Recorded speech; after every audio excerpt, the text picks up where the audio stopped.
Matthew chapter 22.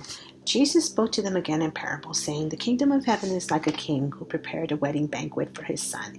He sent his servants to those who had been invited to the banquet to tell them to come, but they refused to come. Then he sent some more servants and said, 'Tell those who have been invited that I have prepared my dinner. My oxen and fattened cattle have been butchered, and everything is ready. Come to the wedding banquet.' But they paid no attention and went off, one to his field, another to his business. The rest seized his servants, mistreated them, and killed them. The king was enraged. He sent his army and destroyed those murderers and burned their city.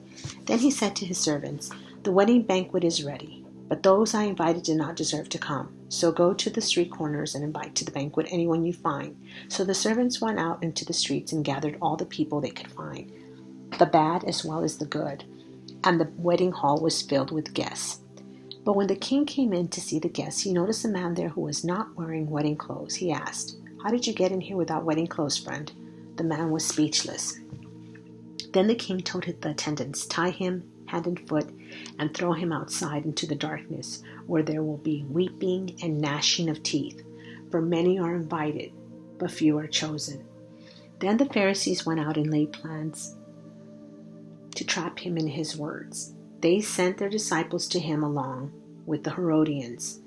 'Teacher,' they said, 'we know that you are a man of integrity and that you teach the way of God in accordance with the truth. You aren't swayed by others because you pay no attention to who they are. Tell us then, what is your opinion? Is it right to pay the imperial tax to Caesar or not?' But Jesus, knowing their evil intent, said, 'You hypocrites, why are you trying to trap me? Show me the coin used for paying the tax.' They brought him a denarius and asked them, 'Whose image is this? And whose inscription?' 'Caesar's,' they replied. Then he said to them, 'So give back to Caesar what is Caesar's, and to God what is God's.' When they heard this, they were amazed, so they left him and went away. That same day, the Sadducees, who say there is no resurrection, came to him with a question. 'Teacher,' they said, 'Moses told us that if a man dies without having children, his brother must marry the widow and raise up offspring for him. Now there were 7 brothers among us. The first one married and died, and since he had no children, he left his wife to his brother. The same thing happened to the second and the third brother, right down to the 7th. Finally, the woman died.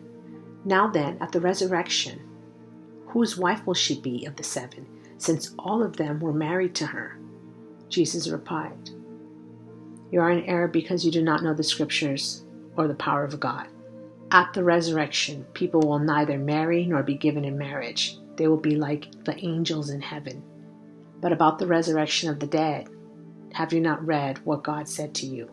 I am the God of Abraham, the God of Isaac, and the God of Jacob. He is not the God of the dead, but of the living.' When the crowds heard this, they were astonished at his teachings. Hearing that Jesus had silenced the Sadducees, and the Pharisees got together. One of them, an expert in the law, tested him with this question, 'Teacher, which is the greatest commandment in the law?'